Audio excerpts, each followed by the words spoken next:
Hey everyone, welcome to Midweek Update. We have a couple of headlines, not events like we've had the last couple of weeks, because we have a lot of things going on, but just a couple of points of emphasis, programs, things we're working on that we want you to know about.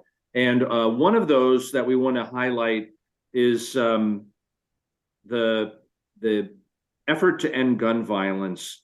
There's a flyer that will be out on the tables on Sunday morning. It's an emphasis on Wear Orange. The program to Wear Orange is part of the National Gun Violence Awareness Day, which is the first Friday in June, June 2nd, and then carries into the weekend of the 3rd and 4th. And so for the next several weeks, we're going to be having these flyers out. We're going to be thinking about an emphasis on ending gun violence. This is a program of On Earth Peace, and we're, of course, a strong supporter and interested supporter in On Earth Peace. So just wanted to kind of highlight that. I'll make an announcement on Sunday, and you'll see those flyers. Bev Eikenberry, who's on the board for On Earth Peace, will kind of be our information point person for that effort. And then I wanted to share, hopefully you've sort of caught this in one shape or form in a different communication about our plastic recycling project. And there are 2 bins in the narthex area that we have as part of this partnership that we're creating with Green Tree Plastics and ABC. And Dave Good is our point person.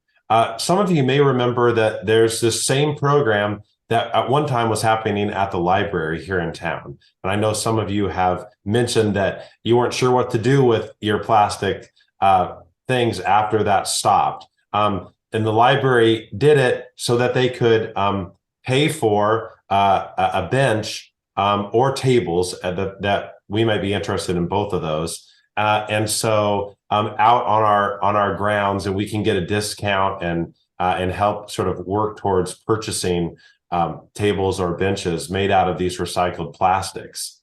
And so I'm going to show you the narthex area here where the bins are. Okay, can you see that? Yeah.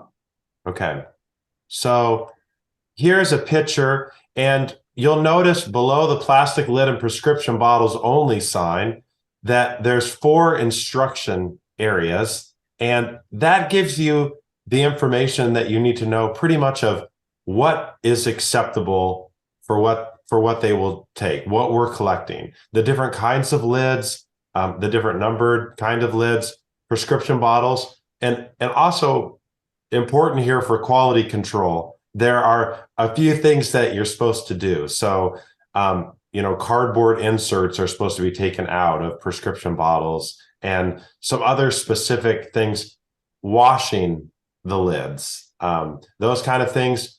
Well, we're going to have to do some quality control on our end, but anything that we can sort of help to limit the amount that we have to do on that back end would be appreciated as you bring it. So you'll see that this picture is over where we store like our tables in the narthex area, where we store the tables and some chairs, and right here by the coat closet here on one side, and then on the other side of the narthex by the other coat closet, there's another bin, looks exactly like this with the same 5 signs. Yeah.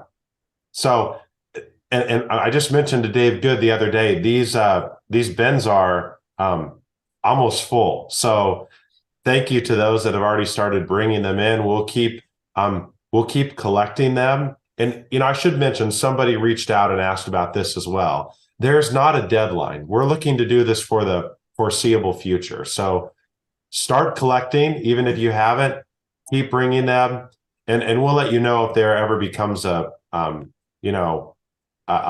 where we're ending. But at this point, the plan is to keep collecting them and sending them in, maybe regardless of how many, whether we get to the goal of benches and tables. So one of the things that Dave said early on was that, even if we get the benches and tables that we want for the festival grounds south of the solar panels, maybe there's other groups in the community that would like to benefit from that we can kind of share the effort, even as we collect from the community, help the community. So it could go on for a while.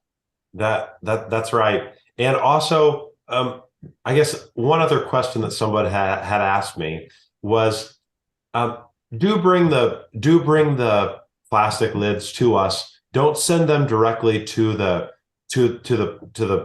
green plastics, and mark it for the Manchester Church of the Brethren. They've asked that we have a point person, and that's the person who delivers them. So Dave Good is that person. You can ask him or myself questions if you have it, but bring them here to us.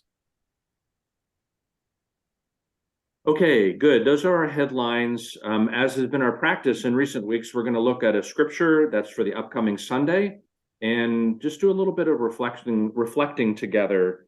Right now, we're in the book of Acts, and we will be through the rest of the Easter season, and then, of course, the first Sunday, Pentecost Sunday, leading us into the next season. This Sunday, the scripture is Acts 17, verses 22 to 31. I'm going to read just a portion of that, and then I have a question to pose. So the context is Paul is in Athens, and he sees an altar that's dedicated to an unknown God. The Athens people are covering all their bases in case they're not worshiping a God who should be worshiped. So they've got the unknown God. And he makes the case that the unknown God is actually the God that we worship, the God of Jesus Christ. And so he begins to talk about this. What therefore you worship as unknown, this I proclaim to you. The God who made the world and everything in it, he who is Lord of heaven and earth, does not live in shrines made by human hands, nor is he served by human hands, as though he needed anything, since he himself gives to all mortals life and breath and all things. From one ancestor he made all nations to inhabit the whole earth, and he allotted the times of their existence and the boundaries of the places where they would live, so that they would search for God, perhaps grope for him and find him, though indeed he is not far from each of us. For in him we live and move and have our being, as some of your own poets have said, for we too are his offspring. And the sermon title for Sunday is Since We Are God's Offspring, and that's the next line in the scripture. And so the question I want to pose is to each of us, not just the three of us, but others of us as well, those of you who are watching. So you're the offspring of your parents.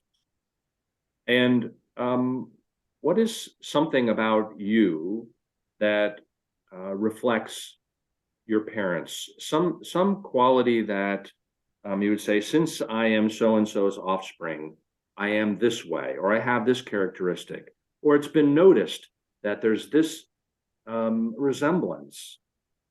What are some of the, maybe preferably a good thing that you inherited, but you are your parents' offspring. What does that mean?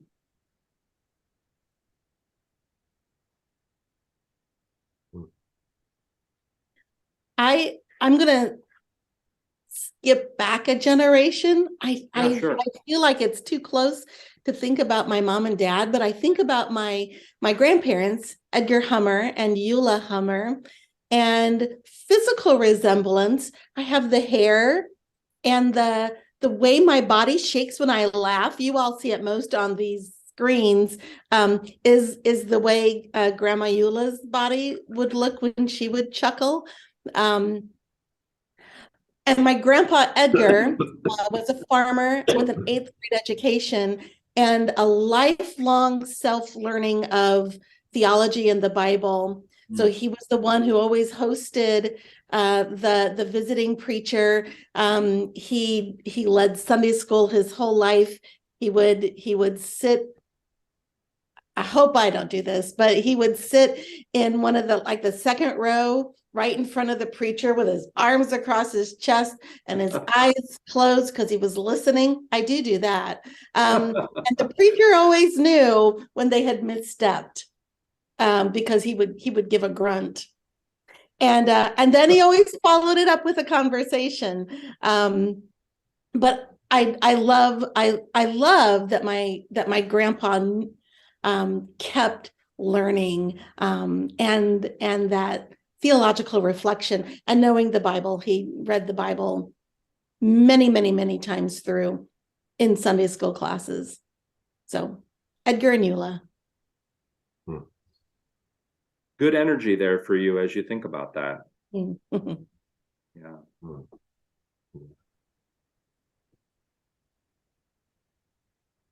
Well, I had to think a while because no one's ever said I resemble my parents at all. So,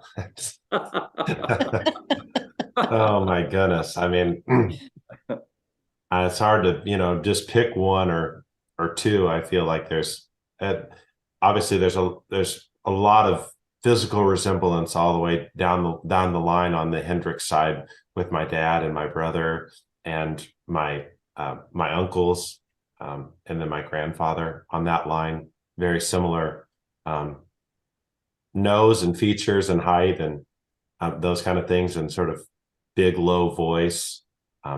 I've received that a lot through the years. People will come up and say, "Oh, what a joy to worship behind your father in his large, booming voice." I know that people have noticed that then, whether when I sing or when I speak, just some of those similar inflections and similarities in our voice. And he loves to sing.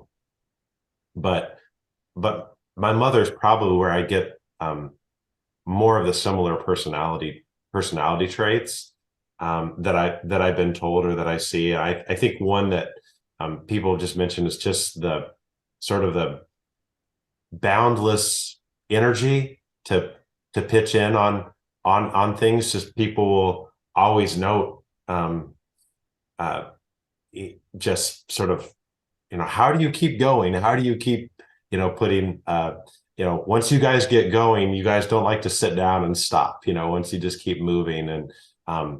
And so I continue to see that as, I'll get a call from my mom and hear that, she had spent, 8 hours of the day still, in retirement, just working at the church, doing projects, different things, working out in the garden and different things like that. And so definitely share some of those passions. Yeah. As I think about sort of chief qualities, I think I have a lot of my mother's empathy for people, and I have a lot of my dad's drive. And it's kind of a sort of a strange combination, but it makes sense, if it's coming from different people in different places. I did have a sort of a physical awakening a number of years ago after my parents had died. About a year later, I had chest pains, and I went to the emergency room. And because of my dad had died of a heart attack, they really put me through everything, and I ended up having a heart catheterization. And everything came back fine. They said, "Your heart is great." And I was like, "What?" Because my dad had died of a heart attack. His dad died of a heart attack. I have a lot of resemblance to my father in many ways in terms of my body type. But my mother, for all her health problems, had a really strong heart. And so, physically, I must have my mother's heart. I was thinking I have my dad's heart, because there's this whole line of males, right, who have died of heart attacks at an early age or had heart attacks. And here my heart was just fine. And my mother, for all, everything else was falling apart for her toward the end of her life, but she was strong heart. And so, sometimes we get surprised by what we've inherited in the ways that we echo those who brought us into the world and nurtured us along the way. And isn't that nice to be surprised sometimes like that? Well, I hope all of you are thinking about the ways in which you have been gifted with good things from your lineage, and then also about the ways in which you are seeking to not only recognize that you are created in God's image, but that you carry that image in you, in your body, in your mind, in your heart, and into the ways in which you move in this world. Thank you.